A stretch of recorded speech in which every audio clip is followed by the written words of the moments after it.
Direct from the broskination headquarters in Los Angeles, California, this is the Broski Report with your host, Brittany Broski. Banana? Beano, beano, beano. You know, sometimes I zoom out of what I'm doing and I realize the people who comment, I don't like her, she's annoying. I get it. I'm having a really deep-seated moment of like self-awareness. Self-awareness and the propensity and compulsion to do better. You know, in a different lifetime though, I would take off the minion hat, I'd take off the dragon helmet, and I would talk about something useful. But that's not this podcast! Stop expecting diamonds from a gold mine. I'm a gold mine. And usually I am the Webkinz cave. What was that called? The Webkinz Gem Mine? Would I still see suspicion in your eyes? Here I go. What the fuck was I gonna Google? Oh, Webkinz Diamond Mine. Curio tips and gem locations. Gems. What is it called though? The gem hunt. Gem mining. What are the different Webkinz gem mines called? Okay. I don't know what it is about this podcast, but once again, we have landed on some form of a .fandom.com/wiki. Last week it was dragons. This week it's Webkinz. Who knows what the fuck else it could get into? Oh my god, mermaids. I was going to look up mermaids later. Okay, I was going to store that in a separate little tab really quick. We'll come back to that. I should start doing that. I should start making tabs of what I want to talk about this episode, so that way I can look at them and be like, oh, that's right, I was going to talk about this, instead of me scrounging around trying to find in the labyrinth of my brain what the actual hell I was about to talk about. Anyway, this website's prompting me to put in my birthday. I'm an adult. I'm a kid. Yeah, I'm an adult. Yeah, I'm a grown adult. Gems in Webkinz world are gemstones that can be found in the gem mines through the curio shop. Yeah, we know that. What are the different... Oh, wow, these are gorgeous, aren't they? The Webkinz diamond is, of course, the most valuable. Unicorn horn. I always did like the Yum Zum sparkle. Looks like a sea anemone. These are just to die for. I'm serious. Oh, loved these. The sea stone. Looks like a seashell. List of mines and look at, here we go. Let's fucking go. Let's go. The Buried Bones mine. Okay, guys, tag yourself. I'm about to list off all the mines. I want you to think, if you were some form of a gem, where would you want to be within the Webkinz universe here? Geographically located. We're looking at District 12 of the Webkinz world mines. This is, for lack of a better word, it's post-apocalyptic.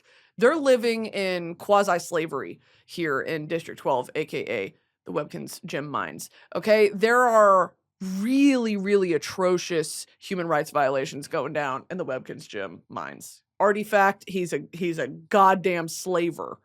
Okay, they don't talk about this a lot in the lore of Webkinz, in the larger lore of Webkinz. It's all fun and games. Oh, you want to go down there and gem mine, hunt for gems? I bet you fucking do. And guess what? You're doing it for free. You're not getting paid to do that shit. We were part of a pyramid scheme as children. Oh, a day in the mines, you might come across something.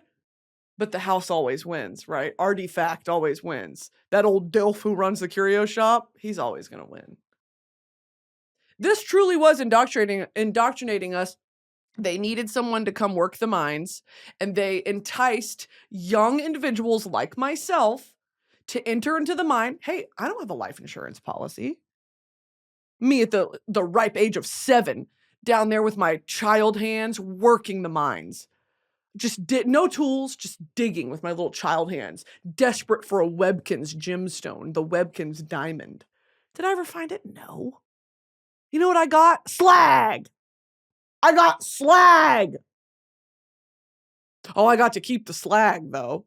But every time I got a diamond, no. You sell it back to the man for pennies on the dollar, right?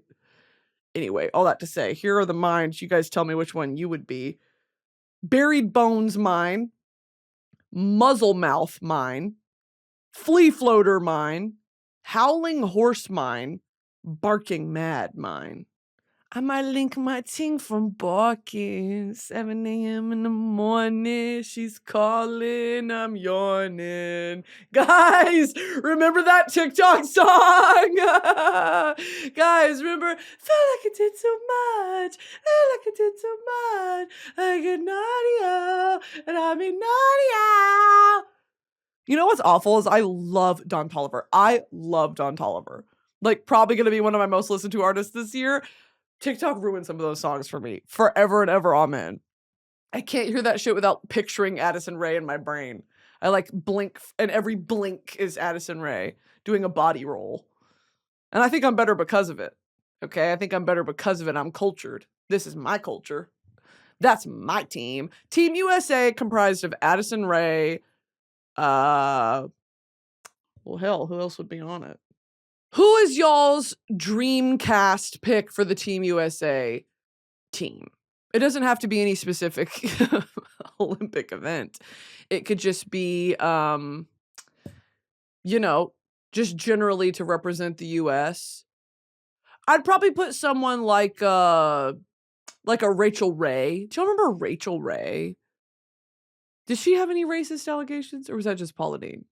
I would put somebody from the goddamn Food Network on Team USA. Because oh my God, Anthony Bourdain. Anthony Bourdain would have been number one hot seat pick for Team USA. May he rest in peace. I miss him every day. Anthony Bourdain, and then maybe like Solange. I'd put Solange on Team USA. Yeah, and then maybe like DJ Mandy. I'd put DJ Mandy on Team USA. Oh, I was saying I might link my ting from Webkinz 7 a.m. in the morning. That's what I was saying. Okay, yeah, back to the mines. A lot of these, I mean, upon reading them again as an adult, like Buried Bones Mine, what was I doing in there as a child? What was I doing digging around in there? Also, these are not close together, the way they've got these positioned on the map. This is in between mountains, hills. I mean, I am miles underground. No lunch that day, because I've got maybe like 30 Webkinz cash to my name, and I've spent that $30 trying to feed my fucking son, Marlboro, who is my dog. That's my son, Marlboro. Y'all, I had about 100 Webkinz. I'm not joking. I had about probably over 100 Webkinz when I was a child. It was my obsession. Every birthday, every Christmas, I would ask for money so I could go buy a Webkinz. And I'd be pissed when someone would get me a Webkinz because I'm like, I didn't fucking want that one. I didn't freaking want that one. Because now you bought that one for me and it's stupid and dumb. I would never buy a cat Webkinz. I wanted to dragon unicorn Webkinz. I wanted all the dogs. Oh my God, I had 2 chihuahuas that were twins. Twin bitches hopping out the jet ski. You know? I had 2 Webkinz that were twin chihuahuas, and I named them Mia and Tia. My twins big like Tia Tamara. Anyway. Yeah, I had over 100. And looking back, like, you know, those memes that are always like, me while my parents were financially struggling during the recession. What do you mean we can't get Chick-fil-A for dinner? I didn't know you guys were fucking broke. Like, me to my parents who were raising 3 children, like working jobs during a recession, trying to keep food on the table. What do you mean we can't get McDonald's, bro? You guys suck. I hate it here. I'm going to kill myself. Except that was me providing for my son and Webkinz. Okay, yeah, Buried Bones, Howling Horse, Flea Floater, Muzzle Mouth, Barking Mad Mine. You know, I don't like to say this, but a lot of y'all would be in the Barking Mad Mine. A lot of y'all would be. And I wouldn't put you there. I wouldn't do that to you.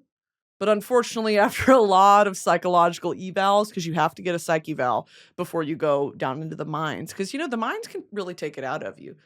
The mines can bring you a lot of fortune, or they can mentally bankrupt you. So a lot of you guys, unfortunately, would be sent to the Barking Mad Mine because you failed your psychological evaluation. And that's okay, because not all of us can be in the Buried Bones Mine, the Flea Floaters, you know, like these are the really lucrative but very difficult mines to be in, and it would break a weaker spirit. So, you know, I'll be in the Buried Bones Mine, getting my scraps. and you guys will be in the Barking Mad Mine, and that's okay because I'll come visit you. I'll smuggle scraps from dinner. You know, like what's that scene in Hunger Games? And the one with Tom, what's his name? Tom Blythe. Oh wow! Oh wow! I haven't thought about Tom Blythe in a second. Tom Blythe. Oh wow!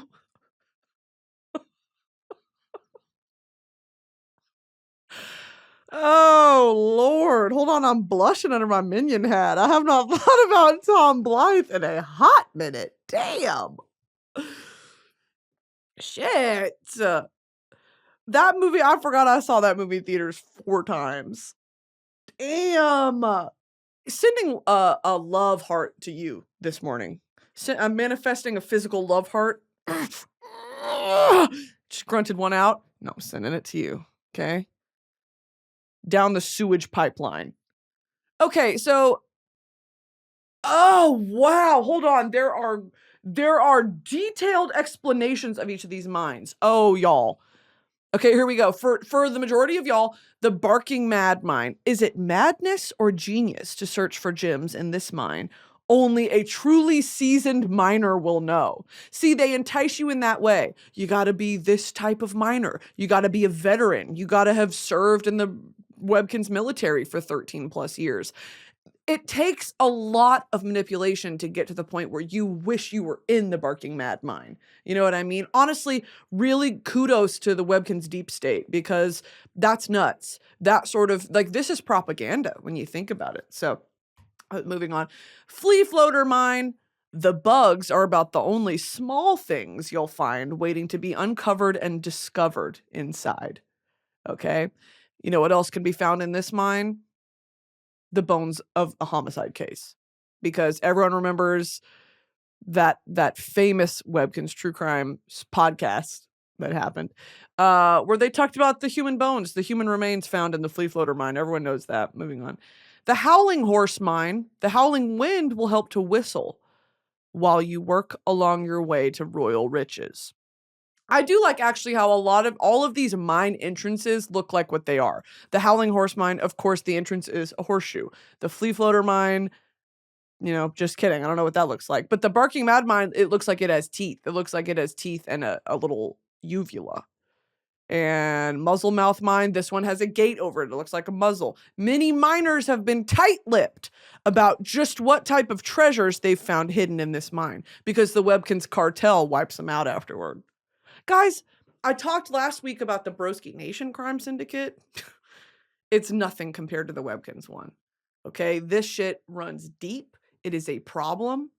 And the Webkinz DEA, really, they're at their wits' end. They can't do much about it. And let me go ahead and just Google really quick what DEA stands for. The Drug Enforcement Administration. So they're doing drug busts. They're doing drug busts in the Webkinz mines. All right. Buried Bones Mine. It's said that this mine has many things other than just gems nestled in its niches. Niches? Niches? Nietzsche. How to pronounce niche? Niche. It's not each? Niche. Niche. Niche. Niche. Oh my God. Do y'all remember that video of the guy pronouncing all the food wrong? Spaghetti and marbles. Peach. Do y'all remember that video? Who the fuck, was I watching this with my writers the other day? I think I was watching this with the Metchkis. Spaghetti and marbles and Peach, that video from like 2008. Where it's just the pictures of you guys get what I'm saying. If you have not seen that video, please, guys, no one gets me. Niche. Niche. That is the stupidest shit ever. So how come it's not niche? How to pronounce niche British? At this point in time in the US, niche with a CH is still the more common pronunciation, but niche is gaining ground. Our evidence suggests that in British English, niche is now the more common pronunciation. That is so crazy to me. This is from Merriam-Webster. What a... wait. Hold your horses, buddy. Hey, pal. Hey, pump the brakes, pal. When a white guy starts to get mad. Whoa, pal. Back up, buddy. Back up, buddy. Whoa, pal. Hey, man, relax. Okay. This episode is sponsored by HelloFresh. We all know home-cooked meals are so much better for you, but you don't always have time to pull it off. But with HelloFresh handling all the meal planning, shopping, and most of the prep, it's easier than ever to get dinner on the table quick and painless with HelloFresh. With HelloFresh, you get farm-fresh, pre-portioned ingredients and seasonal recipes delivered right to your doorstep. Skip trips to the grocery store and count on HelloFresh to make home cooking easy, fun, and affordable. That's why it's America's #1 meal kit. Easily customize your meals with protein or veggie swaps, and don't forget to check out HelloFresh Market for more delicious add-on items to jazz up your weekly deliveries. I travel a lot, so HelloFresh is great for me to customize deliveries and to practice portion control because I suck at it. For free breakfast for life, go to hellofresh.com/freebroski. One free breakfast item per box while subscription is active. That's free breakfast for life just by going to hellofresh.com/freebroski. HelloFresh, America's #1 meal kit. This episode is sponsored by Land's End. Guys, it's Yacht Mom summer, and Land's End products are designed to keep you ready for life's every journey. This summer, Land's End has your vacation wardrobe solved with versatile, packable, timeless pieces that mix and match your outfits you'll be excited to continue wearing long after your vacation has ended.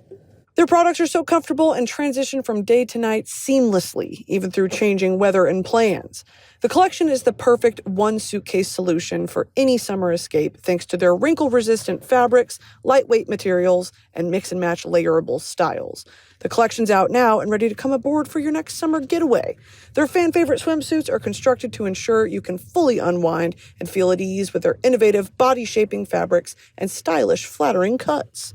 Seize the summer in Land's End. Head to landsend.com and use code BroskiPod to get 30% off your summer purchase. That's landsend.com with code BroskiPod for 30% off your summer purchase. When I was reading this just now, I need to share with you guys what came over me, because when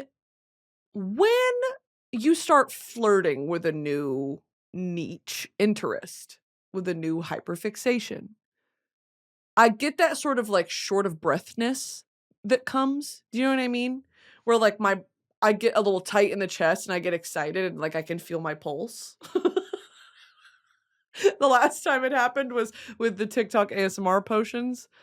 And before that, it was the squish toys. Now, actually, before that, it was World War II. Now, reading that just now of like our evidence suggests, like from Merriam-Webster, the website. Can I say like one more time? I hate this. I hate this. The Merriam-Webster website explaining that language is ever evolving and its meanings can change and its pronunciations can change and new words come from this. And, you know, this region is developing this and it's spreading across because of, you know, anthropology and linguistics.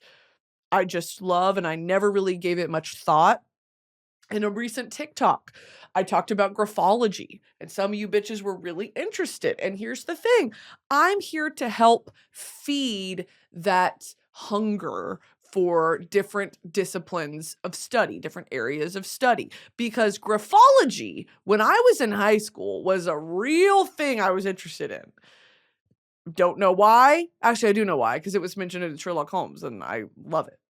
I loved it. Of course I loved it. Graphology is the study of handwriting, and it can give you an insight into that person's mind, their mental state, their character traits, you know, maybe some, not compulsions, but their tendencies in life. And I think that's so interesting. The slant at which someone writes, the pressure with which they write, what type of utensil they write with, you know, is it messy? Is it legible? Are some of the letters, do they write different letters differently at different times?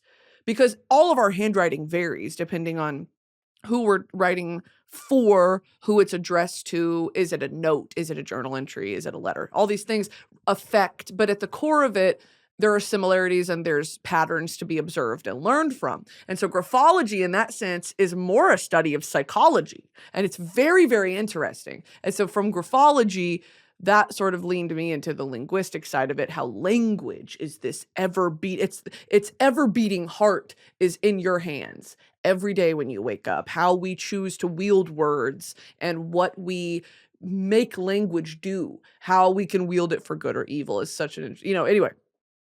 Clicking on this website, where it said our evidence suggests, which means that they're constantly doing research and polls, and what an interesting field of study is what I'm getting at. But it just sparked something in me because this is interesting. I'm going to go back and read it. Maybe Merriam-Webster is where I was supposed to work all along. Maybe this internet shit isn't for me. Maybe I'm supposed to be doing research on how to, do Americans pronounce it niche or niche? Niche, pish, spaggy and marbles. Our evidence suggests that in British English, niche is now the more common pronunciation. Okay, I'm gonna click on this one more time. Let's go ahead and get the definition of niche. A recess in a wall, especially for a statue. A place, employment, status, or activity for which a person or thing is best fitted. A habitat, supplying the factors necessary for the existence of an organism or species. The ecological role of an organism in a community. Okay, now, how do you pronounce niche? There is a debate about how you are supposed to pronounce niche. There are two common pronunciation variants, both of which are currently considered correct. Niche is the more... Oh my God, I'm still saying it wrong. Niche rhymes with sheesh, and niche rhymes with pitch. It's supposed to be niche? Now see, because what I did was a combination of both, which I guess is not right. Niche is the more common one and the older of the two pronunciations. It is the only pronunciation given for the word in all English dictionaries until the 20th century, when niche was first listed as a pronunciation variant in Daniel Jones's English Pronouncing Dictionary, 1917. Oh, I need to get me a copy of that. Niche wasn't listed as a pronunciation in our dictionaries until our 1961 Webster's Third New International Dictionary Unabridged, and it wasn't entered into our smaller collegiate dictionary until 1993. All this is to say that the historical pronunciation has been niche, and that niche is a relative newcomer that came about likely under influence from French pronunciation conventions. What? Yo, at this point in time in the United States, niche is still the more common pronunciation, but niche is gaining ground. Our evidence suggests that in British English, niche is now the more common pronunciation. Wow, that is so interesting to me. Do you guys not give a fuck? You guys don't give a fuck about etymology? Oh my God, here we go. The noun and verb is French from Middle French, from nicher to nest, from Vulgar Latin. Needicare, from Latin nidus, nest. What? Its first use was in 1610. That is nuts to me, y'all. Y'all don't even care. And it just goes to show that y'all don't really care. Well, glad we spent 20 minutes on that. Glad we really learned about that, guys. The fuck? Anyway, back to the bone mine. Buried Bones Mine. It's said that this mine has many things other than just gems nestled in its niches. See, now that seems mean. The way that I just said that word seems mean, but according to Merriam-Webster, it's correct. Who was bro? How do you have a whole dictionary named after you? Who was Merriam-Webster? Just how I've always thought that it's fucked up that there's a King James version of the Bible. Who was James? There's a Mr. Beast version of the Bible? The Mr. Beast Bible? No, bro.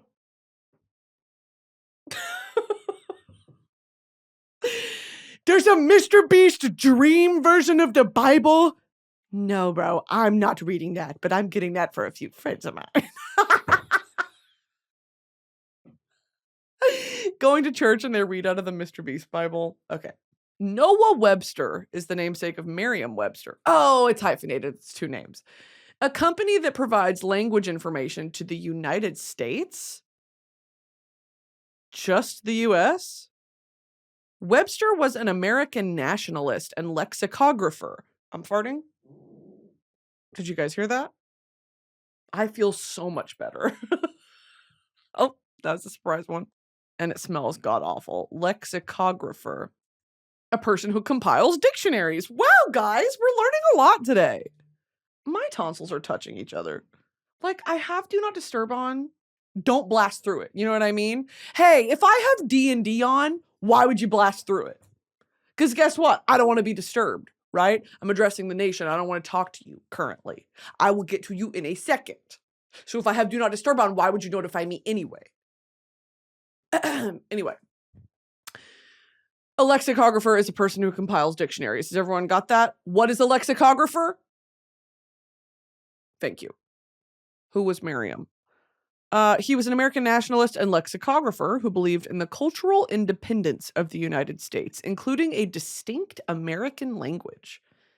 He spent decades researching and writing dictionaries to create a single definition of American English, popularizing features that would become hallmarks of American spelling and usage. This is nutso. Webster's first dictionary was published in 1806, a compendious dictionary of the English language. It included technical terms from the arts and sciences, as well as features like center, spelled with an ER instead of RE, and honor with an HONOR instead of with the British OU. In 1807, Webster began work on a more comprehensive dictionary, an American dictionary of the English language, which took 2 decades to complete. To help him trace word etymology, Webster learned 26 languages. What the fuck? Y'all, this is nuts. Listen to this. Oh my God, I didn't know any of this.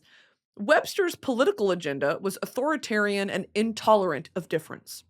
And he believed that national spelling reform would lead to national pride and identity.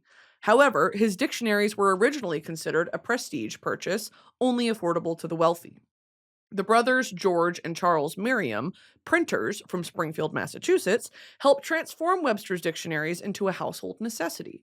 In 1982, the company changed its name from G&C Merriam Company to Merriam-Webster Inc. to distinguish its products and emphasize its quality dictionary-making tradition.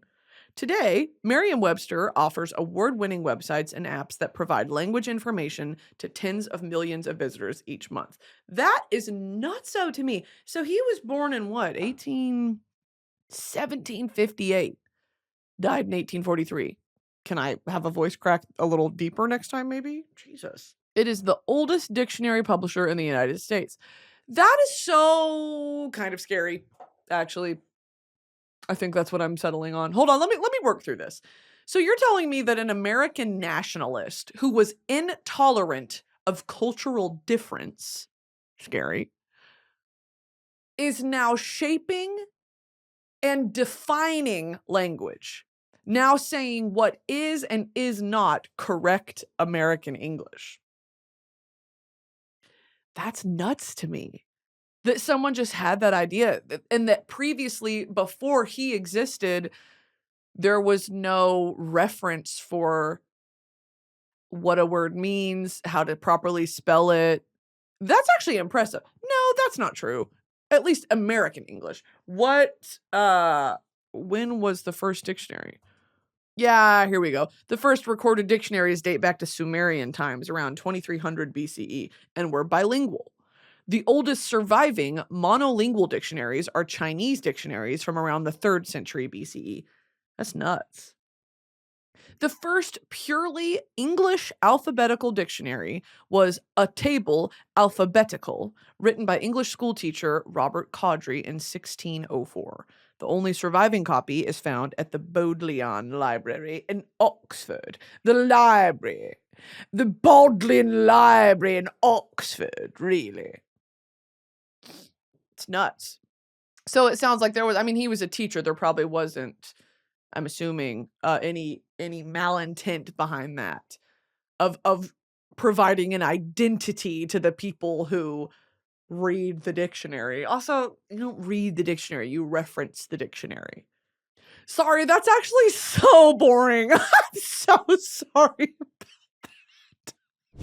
This episode is sponsored by ZocDoc. Sometimes searching for the right doctor is like a bad Mad Libs. You need a blank specialist who takes your blank insurance, who is within blank miles of you, who doesn't have a blank month wait to get in for an appointment.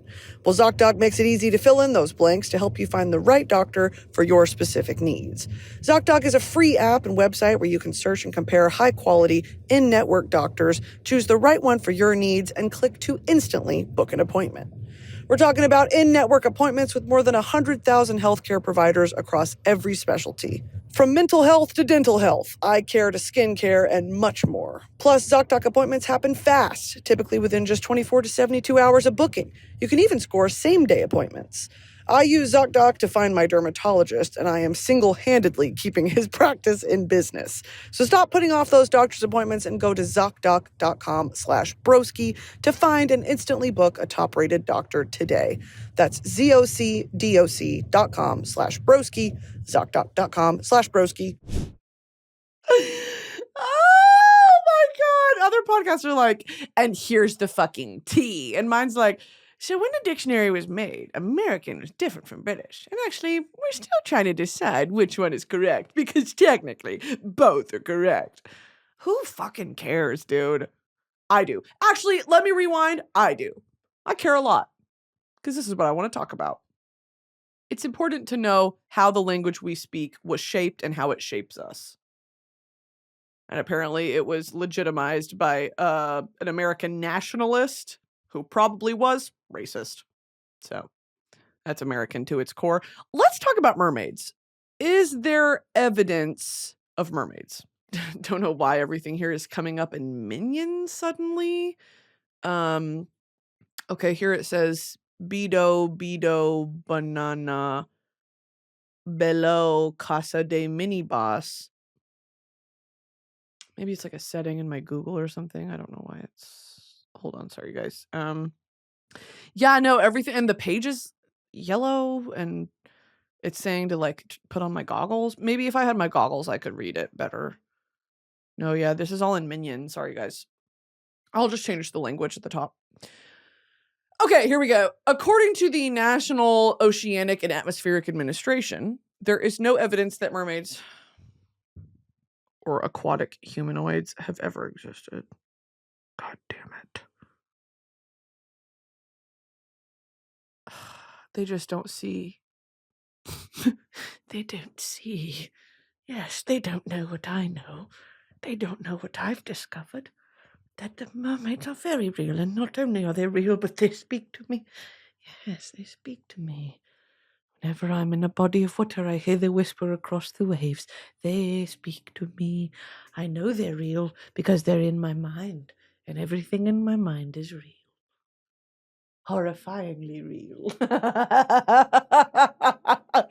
The National Oceanic and Atmospheric Administration, yes, a bunch of fucking idiots. They don't know what I know, that all mer people are real. Chat, is that valid? Chat, is this real? Chat, is bro valid for thinking mermaids are real? No evidence of aquatic humanoids has ever been found. Mermaids, those half-human, half-fish sirens of the sea, are legendary sea creatures chronicled in maritime culture since time immemorial. So if we've been talking about it forever, and we have sightings, what do you mean they're not real? Just because we don't have a carcass of one displayed in a museum doesn't mean they're not real, bro. And on TikTok, I see people make mermaid potions. So who's drinking those if mermaids aren't real? I need you guys to use your fucking brains. Again, some podcasts come on here and they're like spewing really scary, hateful, right-wing shit. And people are like, oh, they have a point. That's really true. That's true if you think about it. I've never thought about it. It's the truth. It's the truth. And then I'm on here in a similarly harmful way. Like, guys, dragons were real. Mermaids are real. You have to live life with a little bit of whimsy. You have to leave your convictions behind and embrace reality that mermaids are real. We just haven't caught one because no one can keep up with them. And when they die, they sink to the bottom of the ocean. Therefore, humans, our ears would pop, guys. Our ears would pop. And what's that called when divers they go down really far and they acclimate their pressure, whatever, down. But then when you go up to the surface really fast, what's that called? It's not the spins. It's called,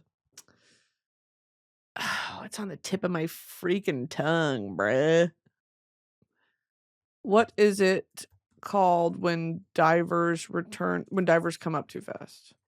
Decompression. The bends. Decompression sickness, often called the bends. Decompression sickness happens when a scuba diver ascends too quickly. Why do I know this? Divers breathe compressed air that contains nitrogen. At higher pressure underwater, the nitrogen gas goes into the body's tissues. This doesn't cause a problem when a diver is down in the water. But if you come up too fast, you have to like slowly drop weights off of you or like, acclimate the pressure, because when you come up way too fast, you start like shaking and shit. Cause what is that? There's nitrogen in your blood? Is that what it is? You can die from it. The nitrogen can form tiny bubbles in the blood and or body tissues, causing decompression sickness. Yo, what the fuck? This is proof that humans should stay on the damn ground. Get out of the air, get out of the water. This is Mother Nature being like, I said no. Get out. No. Get. Mother Nature. They always say like in planes, it's the highest UV radiation, like it's you swell up, you get dehydrated, or whatever. Get out of the damn air. Get out. I said no. Get down. And get out of the pool. That's literally Mother Nature to us. And we're like, I want to go 4 miles underwater. And then we do it, and then we come up and we're there's nitrogen in my blood. There's nitrogen under my skin. There's bubbles under my skin. Mother Nature's like, told you. I told you to get out of the water or else. What'd I say? I'll give you a reason to cry. That's what Mother Nature said. She said, quit crying. I'll give you a reason to cry. And then she spanked me. She hit me on my breeches. Oh, the bends. Do you die from the bends? Yes, decompression sickness, also known as the bends, can be fatal. I knew this. It occurs when dissolved gases like nitrogen form bubbles in the blood and tissues of someone who ascends too quickly from deep water. These bubbles can cause tissue and nerve damage, and in extreme cases, paralysis or death if the bubbles enter the brain. Oh, yeah. And like, what do? You put them back under the water? How do you fix the bends? The bends are treated in a hyperbaric recompression chamber. Yeah, you put them back underwater.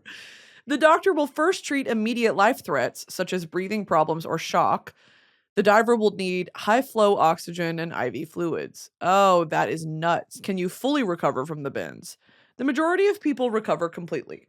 Divers having only itching, skin modeling, and fatigue usually do not need to undergo recompression. Now, what the hell is skin modeling? Guys, we learned so much on this podcast.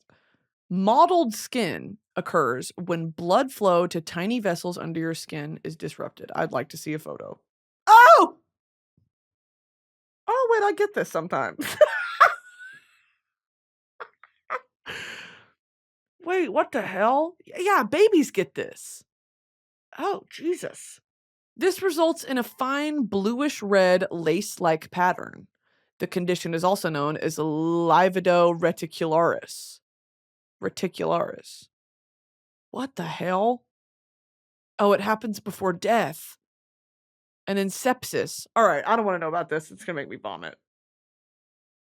Okay, so guys, if you ever go scuba diving or you go snorkeling, probably not snorkeling actually. If you go scuba diving and you go down too far, just know that if you get the bends, just go to a hyperbaric recompression chamber. Okay, guys, this is common knowledge. This is common knowledge. Okay. Now back to mermaids. Is there evidence of aquatic humanoids? So again, they're saying no, but in my mind, no just means we don't know yet. We can't know. That's what this is reading as to me, because there are those weirdos, okay? There are those weirdos online that are like, I have a mermaid carcass. I found it. It's in my house. It's like, okay, I will never be going to your house. Thank you for letting me know. Thank you for letting me know. Okay, thank you for telling me. See, what the hell is this? Do mermaids exist? Scientists begin tests on a 300-year-old what? Mummified body to uncover the mystery. That's what I'm talking about. Oh, look at her. She's gorgeous. And she's in a Skims strapless bra.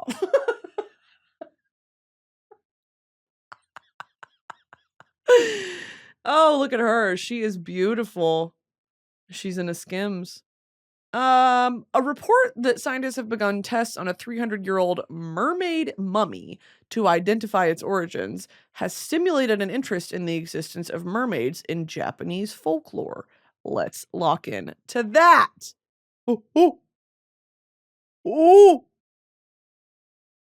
Niño, as the name suggests, is a creature with both human and fish-like features described in various pieces of Japanese literature. It translates to human fish, bro. Though often translated as mermaid, the term is technically not gender-specific and may include the mermen. The literal translation, human fish, has also been applied. This is what I'm talking about! The earliest records of the Niño, attested in written Japanese sources, are freshwater beings captured allegedly in the 7th century, documented later in the Nihon Shokai.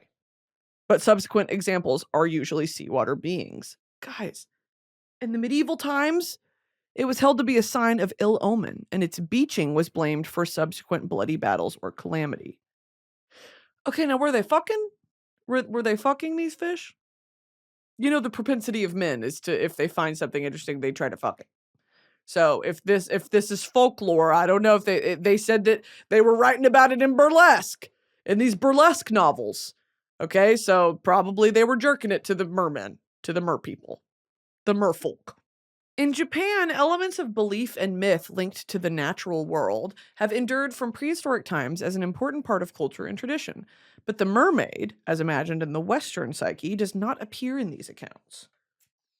Okay, here we go. The dried mermaid, currently undergoing tests, was allegedly caught in the Pacific Ocean off the Japanese island of Shikoku between 1736 and 1741 and is now kept in a temple in the city of Asakuchi.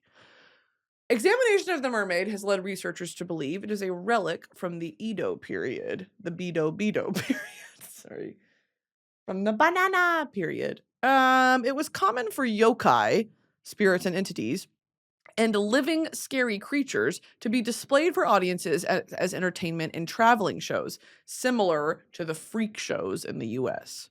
Crazy. Okay, so now we're seeing that whatever these, myths, or if they're supposed to be stories that we teach children, or if they're campfire stories to teach a sort of lesson of, maybe it be the dangers of immortality. Once again, I dare to bring up on this podcast how you should not want to be immortal, but so much of mythology and these mystical beings are, I think they're elusive, and they're interesting to us because they are immortal. They're described as being immortal, and we're like, what? That's also why they don't die. We've never found them. That's why there's no bodies. Yeah, because they're all still alive. Be serious. So this right here, listen to this. Literary and visual representations, particularly anime and manga, of the newly westernized mermaid have explored the dilemma of enchantment. Okay, let me read that again. Have explored the dilemma of enchantment. I wish I could highlight that. That's great. I'm going to copy and paste that. These have included perspectives. What? Let me take that again. These have included perspectives of the mermaid herself and, in some cases, the person, generally male, who has discovered her existence, bonded with her, then is forced to let her go. This new mermaid now appears to have a place in popular culture, with new tales that attract tourists to the southernmost islands of Japan. The bronze statue of a mermaid, sitting forlornly on a rock on Okinawa's Moon Beach, is supposed to represent local legends of beautiful mermaids rescuing people from the depths of a menacing sea.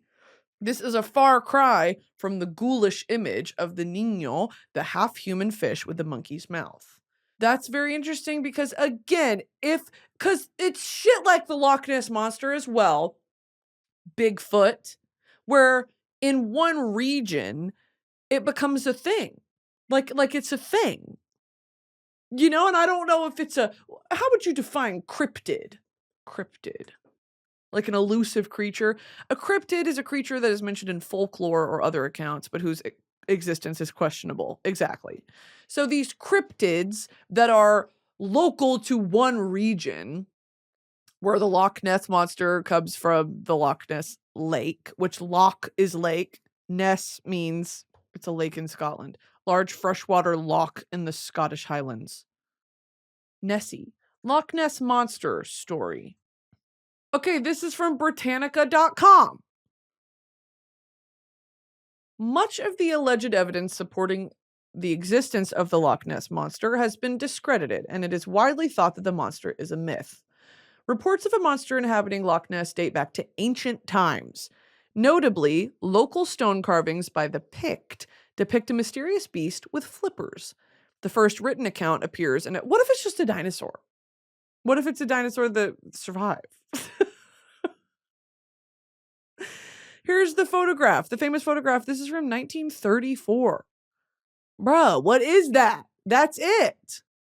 That's Nessie. Reports, here we go. The first written account appears in a 7th century biography of Saint Columba.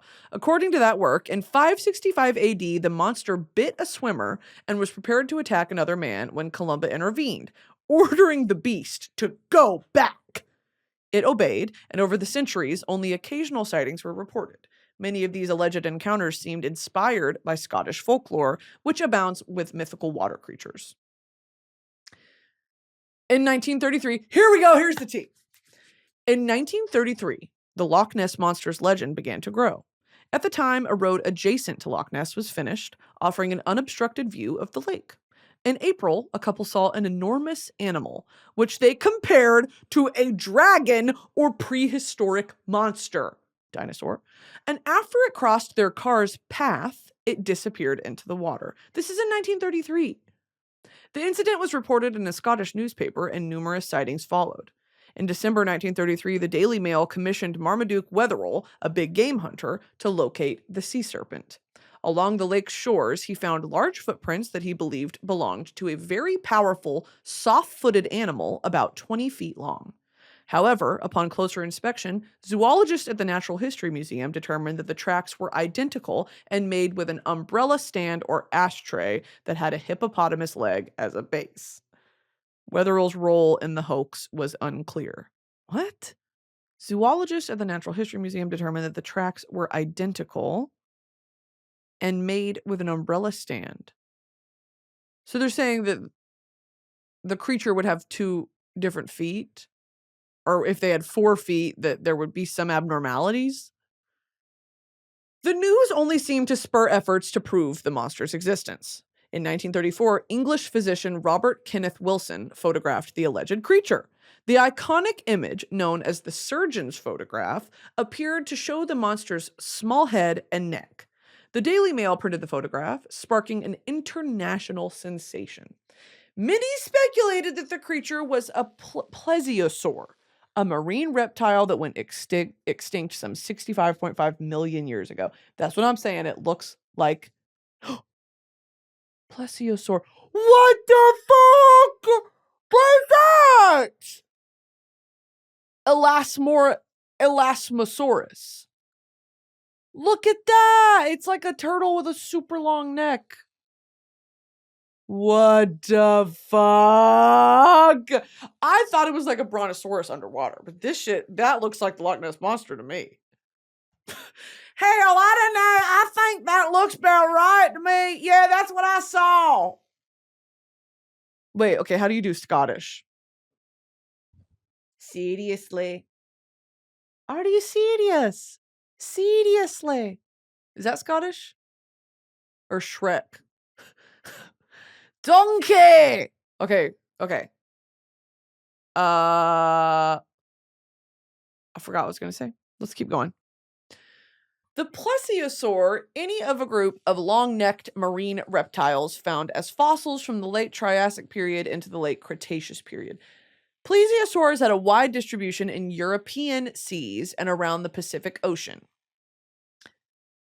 An early plesiosaur was about 15 feet long, with a broad, flat body and a relatively short tail. It swam by flapping its fins in the water, much as sea lions do today.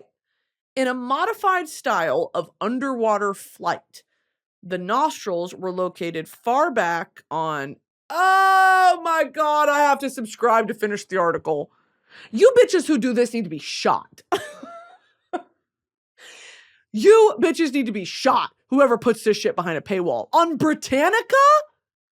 On Britannica.com. Dumb. This is dumb. Knowledge should not be gatekept behind a paywall. Stupid. Okay, anyway. Oh, look at all these cryptids. Holy shit. Oh, I need this on a t-shirt, I think. No, I don't. Mothman.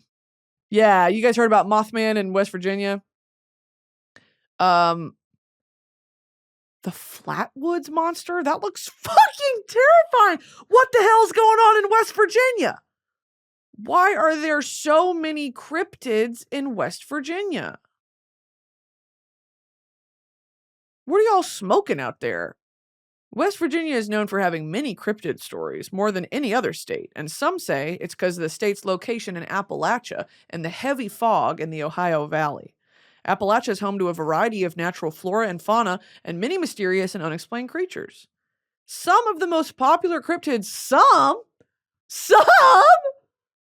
include Mothman, Bigfoot, Grafton Monster, Sheep Squatch? What the fuck is Sheep Squatch? What the fuck is Sheep Squatch? What is this? Why is it like it's from Fallout? Ew! Oh my god, if this came knocking at my fucking door, I'd kill myself.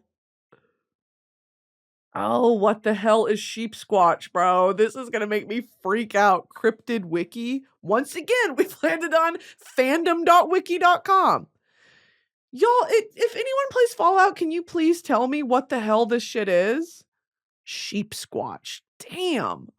Okay, here's another one. Snarly Yow and a Cumberland Dragon. Snarly Yow. What is this? Oh my god, what is that? Legend has it that the shadow of a black dog used to prowl the heights of South Mountain. One night, a huntsman, famous as a sure shot, encountered the beast. He aimed and fired his rifle. The shot went right through the animal with no effect. He fired again and again, each shot passing through the shadowy beast. Finally, overcome with dread, the huntsman fled. Okay, so it's just a dog. What is this? Okay. Snarly Yow. The more you know. Cumberland Dragon. Let's see what's going on there. Cumberland Dragon. Cryptid Wiki. Oh, this is what I'm talking about, bro. It's like a real dragon. Oh, yeah, that's sick as fuck. That's so cool. Y'all got dragons in West Virginia? Guys, it all comes back together. Everything on this podcast is a full circle. Closing the loop. Bumping this in your inbox. Closing the loop. I said last week dragons are real. We've got proof of one in West Virginia. West Virginia. Cumberland dragon. The following weird blurb was posted in the Caledonian Mercury on December 4th, 1794. Okay? The Cumberland dragon, also known as Goosefoot, is a lesser-known mystery creature only reported to have been sighted once near the Cumberland Mountains. Here's the little blurb. In February last, a detachment of mounted infantry, commanded by Captain John Beard, penetrated 15 miles into the Cumberland Mountain. On Cover Creek, Ensign MacDonald and another man, in advance of the party as spies, discovered a creature about 3 steps from them.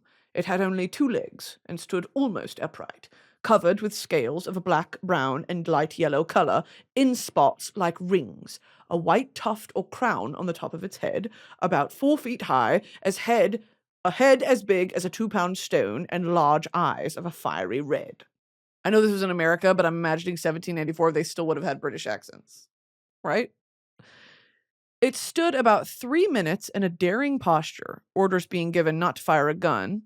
Mr. MacDonald advanced and struck at it with his sword, when it jumped at least 8 feet and lit on the same spot of ground, sending forth a red kind of matter out of its mouth, resembling blood, and then retreated into a laurel thicket, turning round often as if it intended to fight. The tracks of it resembled that of a goose, but larger.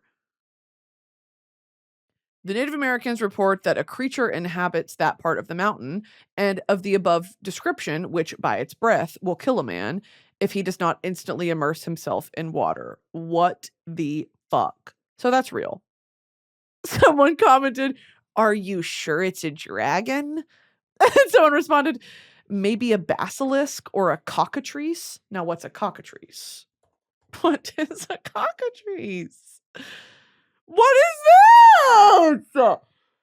A mythical beast that is part snake and part rooster, with a rooster's head, legs, and wings, and the body and tail of a serpent.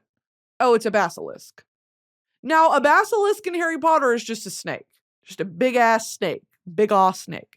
This is a cock snake.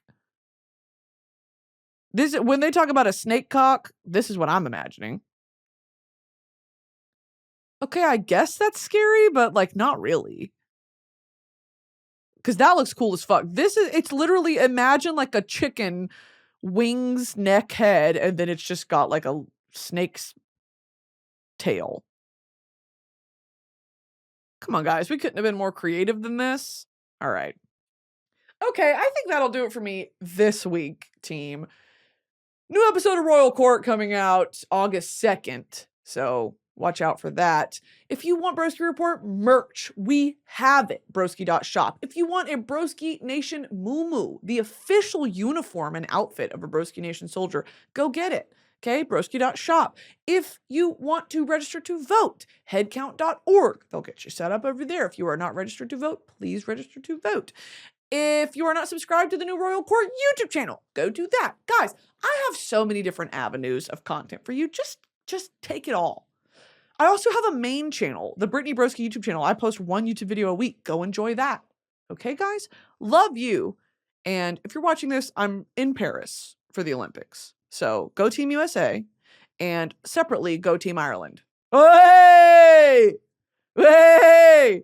Ole, ole, ole, ole. Okay? Love you guys. Shout out. Be good. Bye-bye. Next week. I'll see you next week. Bye.